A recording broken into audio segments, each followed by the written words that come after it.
조선시대 한 고을에 길복이라 불리는 사내가 살고 있었습니다. 그는 가진 것이라고는 몸뚱이 하나뿐인 가난한 사람이었지만 타고난 힘이 장사였습니다.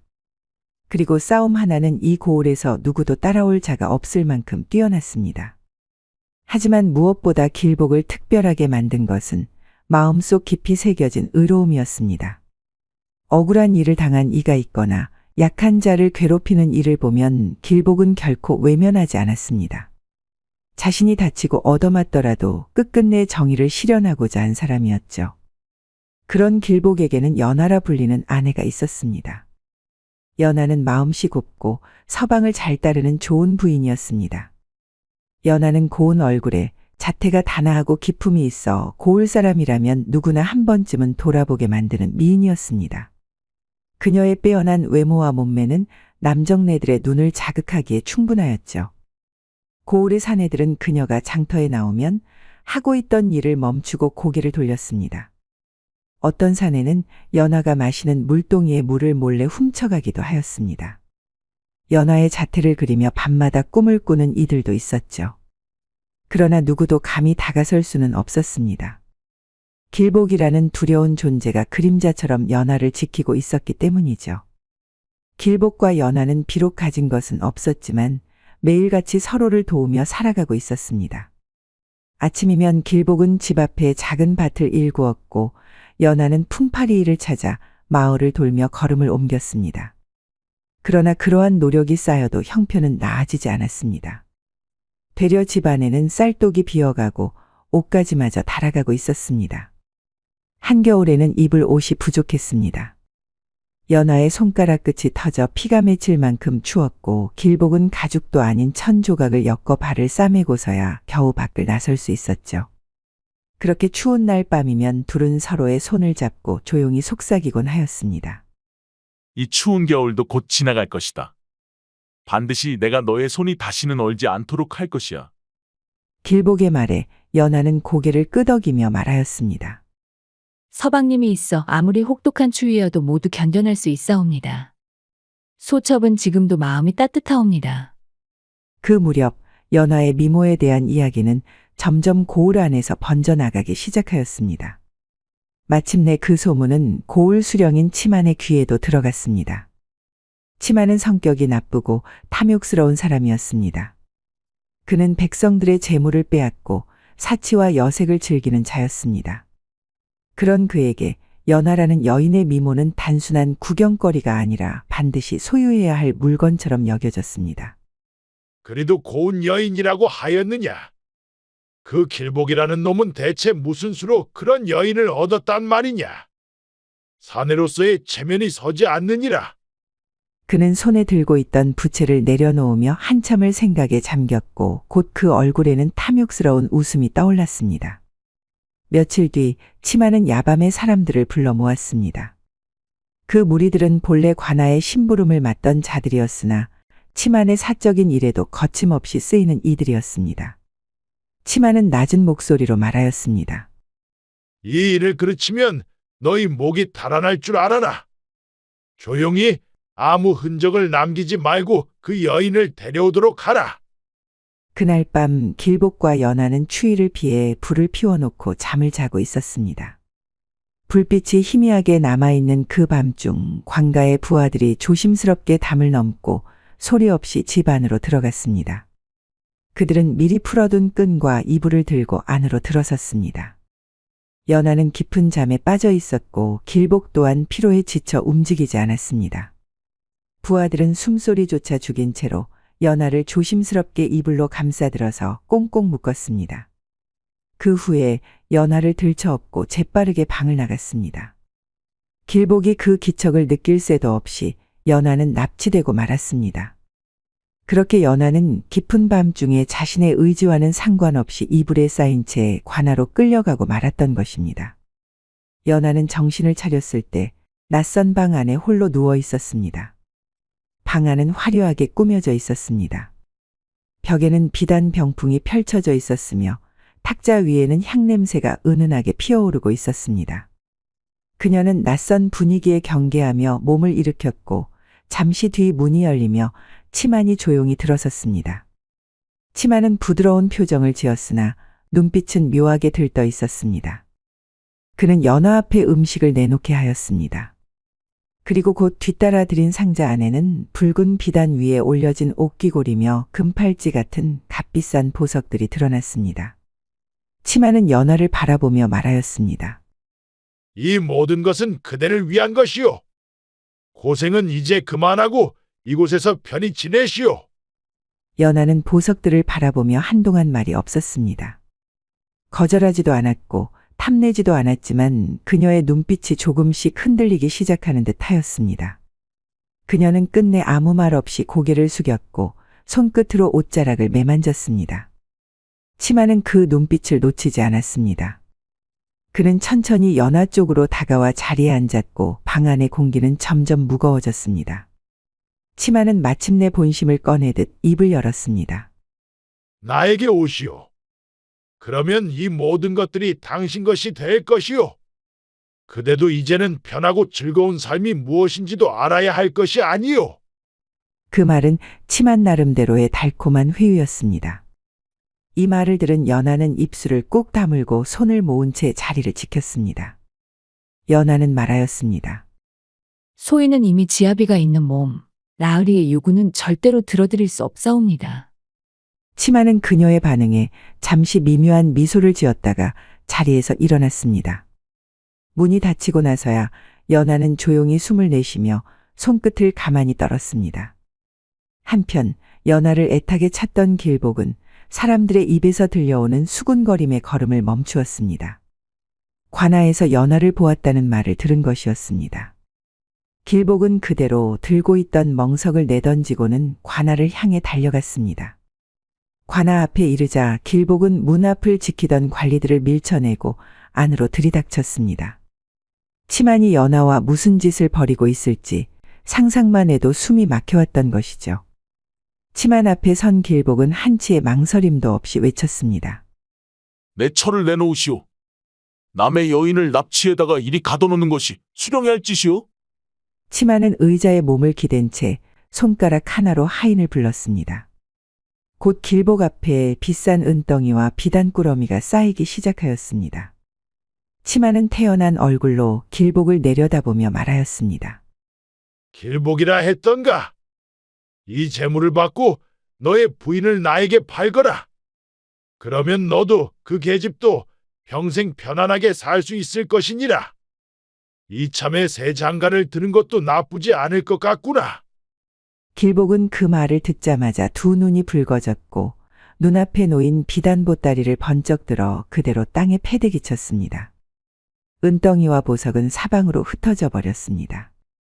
이깟 것들이 평생 쌓아온 정을 이긴다고 생각하시오? 지금 당장 내 철을 데려갈 것이니 연하를 내놓으시오. 치만의 이마에 핏줄이 도드라졌고 그는 손을 내저으며 호령하였습니다. 이 건방진 놈을 당장 곤장 30대 때려서 내쫓아라.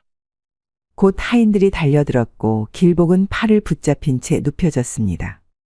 실컷 얻어맞은 길복의 볼기짝은 새빨갛게 달아올랐습니다. 하지만 길복은 끝내 이를 악물고 소리 한마디 지르지 않았습니다. 치마는 그 모습을 차갑게 내려다보다가 흥미가 사라졌다는 듯 고개를 돌렸습니다. 길복은 곤장을 맞은 뒤 관아 밖으로 쫓겨났습니다. 길복은 치만에게 부인을 빼앗기고 곤장까지 얻어맞고 말았습니다. 길복은 치만에게 반드시 복수를 하겠노라고 마음속 깊이 다짐하였습니다. 그러던 어느 날이었습니다. 멍든 몸을 이끌고 관아 근처를 서성이던 길복은 관아 앞에 쓰러져 있는 한 사람을 발견하였습니다. 그 스님의 얼굴을 확인한 순간 길복은 깜짝 놀랐습니다. 그는 바로 도연이라는 스님이었던 것입니다. 도연은 이 고을 사람들 사이에서 익히 알려진 인물이었습니다.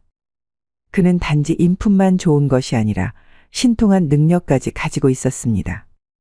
고을에는 온몸이 부르튼 병자가 도연의 손길을 받고 단숨에 일어났다는 소문이 들려왔습니다. 어떤 사람은 도연이 그의 이마에 손을 얹고 조용히 기도만 하였을 뿐인데도 깊은 상처가 단숨에 아물었다는 말을 전하기도 하였습니다. 그래서 도연은 고을 사람들에게 있어 단순한 스님이 아니라 믿음과 희망 그 자체로 여겨지고 있었습니다. 치마는 도연 스님의 인기가 날로 높아지는 것을 지켜보며 점점 마음이 조급해졌습니다. 고을 사람들은 오로지 도연 스님의 덕과 은혜만 칭찬할 뿐이었고 그와 비교되는 치마를 맹렬하게 욕을 하였습니다. 마침내 치마는 도연 스님을 붙잡아 관하로 끌고 오게 하였습니다. 그리고는 도연 스님이 요망한 술법으로 백성들을 현혹하고 있으며 이 고을을 어지럽히는 선동자라는 죄를 뒤집어 씌웠습니다. 치마는 사람들을 일부러 불러 모은 뒤 도연을 형틀에 눕히게 하였습니다. 곧 사나운 병졸들이 곤장을 쥐고 도연의 볼기짝을 향해서 힘껏 매를 내리쳤습니다. 그렇게 도연은 곤장을 맞은 채 관아 밖으로 쫓겨났고 의식을 잃은 채 혼자 남게 되었던 것입니다. 그리고 그것을 길복이 발견하게 된 것이었습니다. 길복은 도연을 등에 업고 천천히 자신의 집으로 향하였습니다. 집에 도착하자마자 그는 찬물을 덜어내어 상처를 닦고 약초를 다졌습니다. 그리고는 약초를 스님의 깊은 상처에 발라주었습니다. 그렇게 사흘이 지나자 스님은 겨우 정신을 차리고 눈을 떴습니다. 계속 스님 옆에 앉아있던 길복은 기뻐하면서 말하였습니다. 스님, 정신이 드십니까? 다시 눈을 뜨셔서 천만 다행입니다. 도연은 길복을 한참을 바라보다가 길복의 얼굴을 보고 조용히 미소를 지었습니다. 귀하신 분 덕에 이 사람이 목숨을 건졌사옵니다. 이 몸을 살려주셔서 감사합니다. 시간이 더 흘러 도연은 길복의 간호 덕에 다시 예전과 같은 건강을 되찾았습니다. 도연은 길복의 집을 떠나기 전 품에서 작은 나무함 하나를 꺼내어 길복에게 주었습니다. 이것은 제 스승으로부터 물려받은 약이옵니다. 이 안에는 인간이 저승사자와 대화를 나눌 수 있도록 해주는 약이 들어 있사옵니다. 그뿐 아니라 인간이 저승사자의 몸을 붙잡을 수도 있게 만들어주지요. 아무 때나 쓰실 것은 아니고 정말로 사랑하는 이를 살려야 하는 절박한 순간이 온다면 꼭 그때 하나 써보십시오. 길복은 약을 받으며 말하였습니다. 이 은혜 결코 잊지 않겠습니다. 이 약은 반드시 올바른 곳에 쓰겠습니다. 도연은 길복에게 합장을 한 뒤 길복의 집을 떠났습니다. 어디로 떠나는 길인지는 알려주지 않고서 말입니다. 그 무렵 연하는 치만이 매일같이 값비싼 음식과 비단 옷을 내어주며 자신을 정성껏 대하는 모습을 보자 마음 한구석이 조금씩 흔들리기 시작하였습니다. 연하는 남편 길복을 생각하면서 애써 마음을 다잡으려고 했습니다. 하지만 그때마다 사또가 건네는 따뜻한 음식과 향긋한 술, 자줏빛 옷자락의 감촉이 그녀에게 은근한 유혹으로 다가왔습니다. 연하가 흔들리고 있다는 것을 알아챈 치마는 슬슬 마지막 술을 두어야 할 때가 왔다고 생각했습니다. 어느 날 치마는 연하에게 조용히 말을 건넸습니다. 연하, 이 고을의 백성들이 어찌 되는가가 오로지 그대의 선택에 달려 있어. 그대의 서방과 이웃들 말이요. 그대와 내가 오늘 밤을 함께하지 않으면 길복의 목숨은 위태로워지고 말 것이요. 그리고 고을 사람들 또한 지금보다 더 가혹하게 수탈당하고 괴롭힘을 당하게 될 것이요. 연하는 그 말에 잠시 숨이 막히는 듯 가만히 고개를 숙였습니다. 그녀의 마음은 복잡하게 흔들렸고 며칠 전부터 느껴지는 무거운 감정 속에서 괴로워하고 있었습니다. 사또에게서 받았던 그 호의와 관심을 완전히 외면할 수도 없는 일이었습니다. 우선 서방의 목숨은 살리고 봐야 할 일이었습니다. 결국 연하는 조용히 사또에게 고개를 끄덕였습니다. 그날 밤 연하는 마침내 치만과 같이 잠자리에 들게 되었습니다. 연하는 그가 그녀의 어깨에 입을 맞출 때 더 이상 몸을 돌리지 못하였습니다. 연하는 치만의 그것이 자신에게 닿을 때마다 알 수 없는 감정이 일어나는 것을 느꼈습니다. 밤이 깊어가는 동안 연하는 사또의 아랫도리가 묵직하게 밀려드는 그 느낌에 당황하면서도 점차 그 감각에 몸을 맡기게 되었습니다. 결국 그녀는 사또의 물건에서 느껴지는 강한 기세와 묵직한 무게감 때문에 자신도 모르게 하룻밤 동안은 완전히 빠져들고 말았습니다. 치만의 움직임은 느리지만 점점 더 깊고 확실해졌습니다. 이에 연하는 억눌렸던 감각들이 서서히 열리면서 사또의 그것에 몸을 맡기게 되었습니다. 기름등의 불빛이 두 사람의 그림자를 벽에 길게 들이우고 방 안은 이따금씩 터지는 격한 숨소리와 미세한 진동으로 가득 차게 되었던 것입니다. 그렇게 밤은 지나갔고 하얀 천을 꼭 움켜쥔 채 자리에서 일어난 연하는 창가에 서서 조용히 눈을 감았습니다. 자신이 고을 사람을 혹독하게 수탈하는 사또와 함께 밤을 지새우며 함께 즐겼다는 사실이 떠올랐습니다. 그러자 연하는 자기 자신이 부끄러워서 견딜 수가 없었습니다. 그리고 이 일이 길복에게 얼마나 무거운 상처가 될지를 생각하니 연하는 참을 수 없는 죄책감에 사로잡히게 되었던 것입니다. 그리하여 연하는 마음을 다시 다잡았습니다. 연하는 다시금 길복만을 바라보겠노라고 굳게 결심하였던 것입니다. 하지만 치마는 한 번 품에 안긴 여인을 다시 놓아줄 마음은 없었습니다. 그는 기회를 엿보며 다시 연하를 불러들였고 마치 연하가 제 것인 양 행동하기 시작하였습니다. 치마는 이제 연하가 자신의 여인이라 믿고 있었던 것입니다. 치마는 부드러운 말투로 연하를 자신의 방으로 들였습니다. 치만의 방으로 들어온 연하는 말했습니다. 더 이상은 사또의 명을 따를 수 없사옵니다. 이제 그만 저를 서방 곁으로 보내주시옵소서. 그 말에 치만의 눈썹이 경련하듯 일그러졌고 곧 화가 난 목소리로 말하였습니다. 그날 밤 분명 너도 나와 함께 즐기고 있었다. 이제 와서 무슨 체면을 차리려 하는 것이냐? 연하는 고개를 획 돌린 채 대답하지 않았습니다. 치마는 그 태도에 잔뜩 화가 나서 분노를 사기지 못하였습니다. 거의 다 넘어왔다고 생각했는데 전보다도 더 차가워진 태도였습니다. 치마는 손에 쥐고 있던 찻잔을 내동댕이 치며 벌떡 일어섰습니다. 그리고는 분노에 가득 찬 얼굴로 문을 열어 힘센 사내를 불러들였습니다. 치마는 사내에게 명령하였습니다. 전연에게 똑똑히 매운맛을 보여주도록 해라. 그리고 지 주제를 알도록 옥에 가두어라. 사내는 치만의 눈치를 살피다가 연하를 끌고 나갔습니다. 연하는 아무 말 없이 눈을 감고 있었고 이내 곤장이 그녀를 내려치기 시작하였습니다. 연하는 엄청난 아픔의 소리를 질렀습니다. 매질이 끝나자 치마는 연하를 옥에 가두었습니다. 차디찬 감옥 안 연하는 집단 위에 몸을 웅크리고 앉아 있었습니다. 그 어두운 감옥 속에서 연하는 몸과 마음을 다잡으려고 애를 썼습니다. 연하는 차디찬 감옥 안에 홀로 갇혀 있었습니다. 연하는 상처를 제대로 돌보지 못한 채로 점점 기운을 잃어갔습니다. 햇빛 한 줄기 들지 않는 감옥 안은 눅눅하고 어두웠습니다. 연하는 누울 자리조차 없이 벽에 기대어 조용히 숨을 고르고 있었습니다. 그녀의 얼굴은 창백하였고 입술은 말라 있었으며 숨을 쉴 때마다 작고 힘없는 소리가 새어나왔습니다. 처음 며칠은 혹시나 길복이 자신을 구하러 오지 않을까 하는 희망으로 눈을 떴습니다. 하지만 그 기대는 점점 사라져갔습니다. 치마는 연하에게 물과 음식도 제대로 주지 못하게 하였고 치료와 약도 전혀 허락하지 않았습니다. 연하는 그렇게 조용히 그리고 지친 숨결 속에서 세상과 점점 멀어져 갔습니다. 마지막 순간 연하는 벽에 몸을 기댄 채로 하늘을 올려다보며 조용히 말했습니다. 서방님, 정말 죄송하옵니다. 그리고는 숨을 거두었습니다.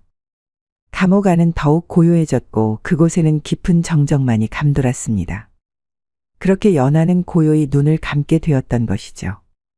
그 사실을 들은 치마는 하인들에게 시신을 치우라고 명하였습니다. 관아의 하인들은 연하의 몸을 조심성 없이 감옥에서 데리고 나와 보자기에 싸서 관아 밖에 던져놓고 돌아섰습니다. 연하의 몸은 아직도 찬 기운을 머금고 있었습니다. 마을 사람들로부터 연하가 죽었다는 소식을 들은 길복은 단숨에 관아로 달려갔습니다. 길복은 마당 한켠에 조용히 놓여있는 연하를 본 순간 그대로 무릎을 꺾고 주저앉았습니다.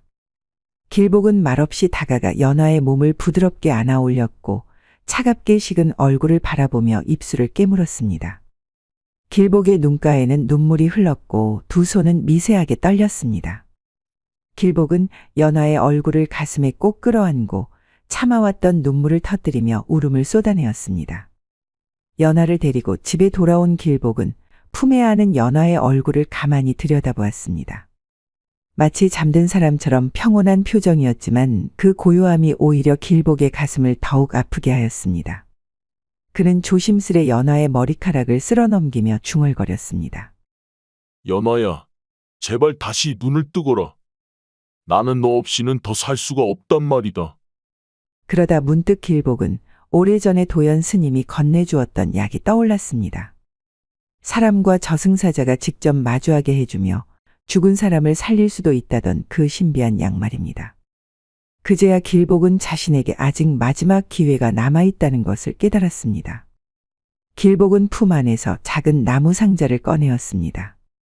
그 상자 안에는 도연 스님이 전해주었던 약이 조심스럽게 담겨 있었죠. 길복은 떨리는 손으로 그 약을 집어들고 연화의 곁에 조용히 앉았습니다. 그리고는 연화의 손을 꼭 잡은 채 눈을 감고 약을 삼켰습니다. 그리고 밤사이 연화 곁에 가만히 앉아서 저승사자를 기다렸습니다. 얼마의 시간이 흘렀는지 알 수 없었지만 공기마저 얼어붙는 듯한 고요함 속에서 갑작스레 낯선 기운이 감돌기 시작하였습니다. 그리고 이내 문틈 사이로 희미한 그림자가 스르르 안으로 들어섰습니다. 그 그림자는 천천히 모습을 드러내며 마침내 연화의 곁에 조용히 멈추어 섰습니다. 저승사자가 나타난 것이었죠. 저승사자의 피부는 창백했고 차갑고 무시무시한 기운이 느껴졌습니다. 그 모습은 이 세상의 존재는 전혀 아니었죠. 길복은 숨을 죽이며 가만히 그 존재를 바라보았습니다. 등골을 타고 서늘한 기운이 스며들었지만 길복은 방 안에서 꼼짝도 하지 않았습니다. 길복은 무릎을 꿇고 손을 뻗어 저승사자의 발목을 붙잡았습니다. 그 간절한 마음만은 누구도 막을 수 없는 것이었습니다. 길복은 숨을 헐떡이면서 조금씩 입을 떼었습니다. 연화 대신 나를 데려가 주시오. 그녀는 치만이라는 나쁜 사또에게 억울하게 끌려가서 죽을 때까지 매질을 당하여 이렇게 된 것이오. 그녀는 아무런 죄가 없소. 제발 연화 대신 나를 데려가 주시오. 이렇게 빌겠소이다. 길복의 눈빛에는 간절함과 절박함이 가득 담겨 있었습니다. 저승사자는 당황한 표정으로 길복을 내려다보았습니다. 보통 산 사람이라면 자신을 볼 수 없는 게 당연했습니다. 근데 눈앞에 이 남자는 자신을 보는 것을 넘어 자신의 다리를 붙잡고 있었습니다. 뿐만 아니라 힘이 어찌나 센지 평소 반항하던 사람들도 쉽게 제압했던 그 저승사자가 쉽게 뿌리치고 갈 수 없었죠. 길복의 손은 여전히 저승사자의 발목을 끝까지 놓지 않았습니다. 당황한 저승사자는 길복과 한참 동안 실랑이를 벌이다 이내 지쳐 주저앉았습니다. 그리고 길복의 말을 곰곰이 생각하다가 입을 열었습니다. 그 사또 치만이라 했느냐? 그자에 대해 조금 더 상세히 말해보아라. 길복은 낮고 떨리는 목소리로 말하기 시작하였습니다. 치만이라는 자는 고울수령이란 자리에 앉아 있으면서 짐승보다 못한 짓만 골라 하였소. 저의 처 연화를 밤중에 사람들을 시켜서 관하로 강제로 끌고 갔고 잠자리를 거부한다고 하여 그녀를 곤장으로 마구 내리쳤소. 매를 친 후에도 치료해주지 않고 옥서에 가두고 굶기기까지 하였습니다. 내 부인의 목숨이 위태로워진 까닭은 다 그 사또 치만이라는 놈 때문이오. 길복은 계속해서 말을 이어갔습니다. 연화뿐만이 아닙니다. 병든 백성들을 돌보던 도연 스님이라는 분도 그 이름이 높다는 이유 하나만으로 누명을 씌워 곤장을 때리고 내쫓았습니다. 그리고 치마는 고을 사람들의 재물을 강제로 빼앗았고 그 재물로 온갖 사치에 빠져 살았소이다.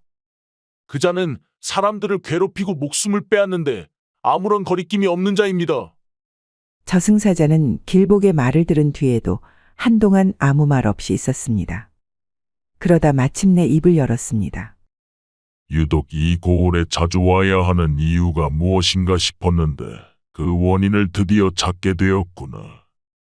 내가 이곳으로 자주 와야 했던 까닭이 바로 치만이라는 놈 때문이었다니.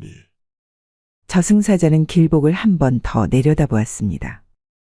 연하라는 여인의 사정이 딱한 것도 있으니 그 여인의 목숨 대신에 사또 치만이라는 자를 데려가는 것이 좋겠구나.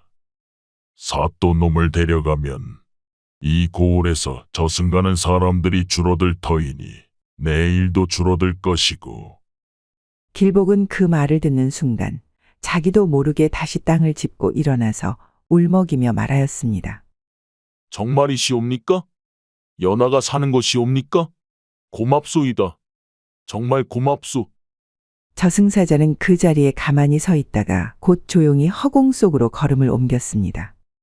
그렇게 그 방 안에는 길복과 연하만이 남아 있었습니다. 그 시각 관아에 있던 사또 치마는 갑자기 땅바닥에 쓰러졌습니다. 그리고 두 눈을 뒤집은 채 순식간에 숨을 거두고 말았습니다. 저승사자가 치만의 혼을 움켜쥐고 그의 몸에서 혼을 강제로 뽑아내버린 것이었습니다. 저승의 길목에서는 치만의 울부짖는 소리가 메아리치고 있었습니다. 이거 놓지 못하겠느냐? 네 놈은 누구냐? 여긴 어디냐? 나를 어디로 끌고 가는 것이냐? 하지만 저승사자는 아무 말 없이 그의 옷깃을 단단히 붙잡은 채로 어둠 속으로 걸음을 옮기고 있었습니다. 그 모습은 이승의 그 누구에게도 보이지 않았습니다. 이승에서는 오직 악독한 사또의 싸늘한 육체만이 남았을 뿐이었습니다. 지옥에 떨어진 치마는 낮과 밤 구분 없이 계속해서 자신의 지은 죄에 대한 벌을 받게 되었답니다. 저승사자가 연하 대신 치만을 데려가자 연하는 다시 조금씩 숨을 쉬기 시작하였습니다. 처음엔 희미하던 맥박이 점차 또렷해졌고 푸르스름하게 멍들었던 연하의 살갗도 점차 본래의 색을 찾아갔죠. 터진 상처도 차츰 아물기 시작하였습니다. 그렇게 오래 앓던 병에서 회복되는 사람처럼 연하는 조용히 눈을 떴습니다. 연하는 천천히 몸을 일으켰습니다. 곁에 앉아서 연하를 지켜보던 길복은 놀람과 기쁨이 뒤섞인 얼굴로 그녀의 품에 안기며 울음을 터뜨렸죠. 연하야, 살아났구나. 다시 살아주었구나. 길복의 떨리는 음성 속엔 너무도 벅찬 감정이 실려 있었고 연하 또한 눈시울을 붉히며 길복의 등을 어루만졌습니다. 서방님, 제가 씻을 수 없는 잘못을 저질렀사옵니다. 허나 다시는 서방님 곁에서 떨어지지 않겠사옵니다.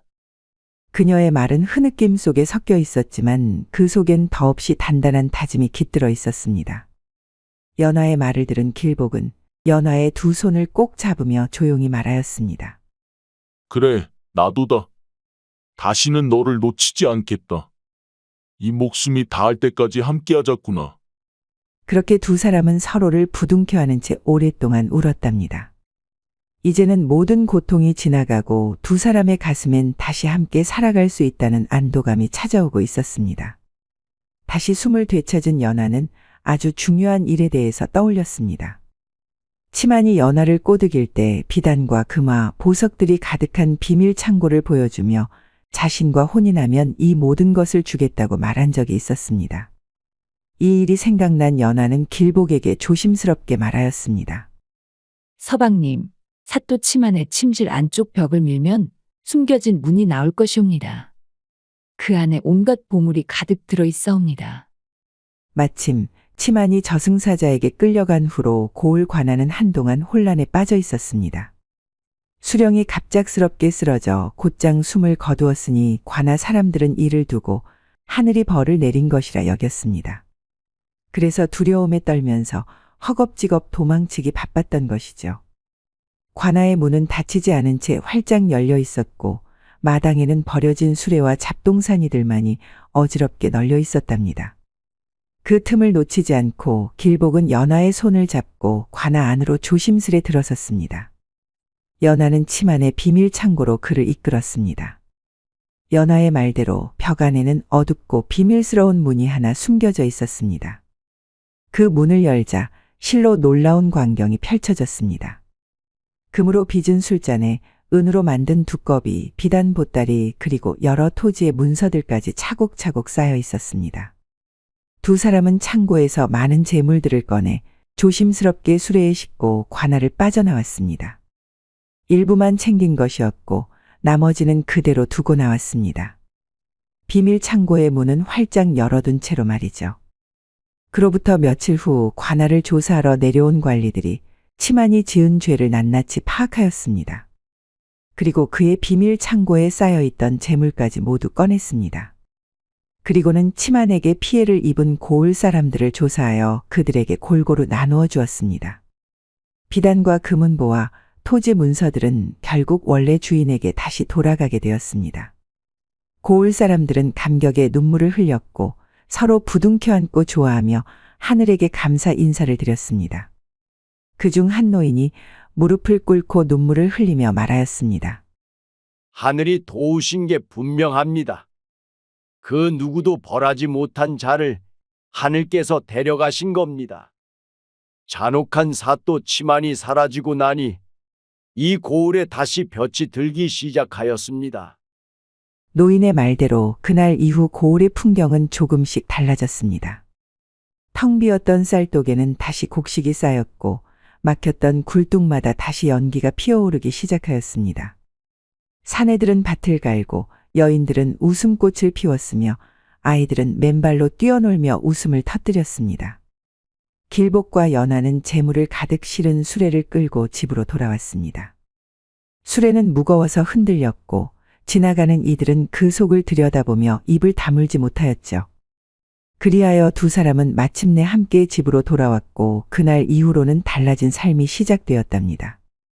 길복은 먼저 넓고 튼튼한 기와집을 지었습니다. 푸른 기와가 아침 햇살에 반짝였고 지붕 끝에는 봉황이 앉은 듯 하였죠. 집 주위로는 널찍한 마당이 펼쳐졌고 그 옆에는 풍성한 밭과 푸른 잔디가 깔린 연못까지 있었답니다. 그리고 머슴들을 들여서 힘든 일을 맡기고 말과 소도 몇 마리나 사서 머슴들에게 농과 밭을 갈도록 하였답니다. 옛날에는 땀을 뻘뻘 흘리며 지게를 지고 다니던 길복이 이제는 말 위에 앉아 마을을 거닐고 있었습니다. 이것은 그야말로 신분이 하늘과 땅 차이처럼 달라진 셈이었습니다. 고을 사람들은 그 모습을 보고는 혀를 내둘렀습니다. 앞에서는 웃고 뒤에서는 배가 아파서 눈을 흘기기 일쑤였답니다. 하지만 길복과 연하는 다른 이들의 시선을 신경 쓰지 않았습니다. 두 사람은 무엇보다도 다시 함께할 수 있다는 것을 가장 큰 복으로 여기고 있었죠. 매일 아침이면 길복과 연하는 손을 꼭 잡고 마당을 거닐며 서로에게 말했습니다. 연하야, 다시는 너를 잃지 않겠다. 그러면 연하는 조용히 웃으며 대답하였죠. 서방님, 저도 다시는 떠나지 않겠사옵니다. 평생 서방님만을 위해 살아갈 것이옵니다. 연하는 한 번 죽었다가 살아난 뒤로는 건강하게 오래오래 살아가게 되었습니다. 연하는 커다란 기와집에서 마님 소리를 들으면서 자식을 낳았습니다. 그리고 늙을 때까지 따뜻하고 평온한 삶을 누리게 되었답니다.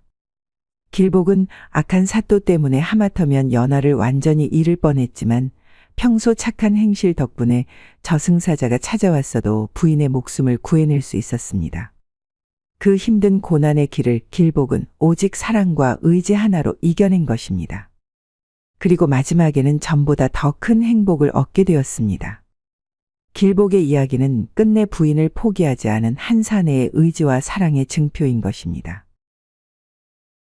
야다마 씨의 다음 이야기를 빠르게 시청하시려면 동그라미를 클릭하여 구독을 눌러주세요. 감사합니다.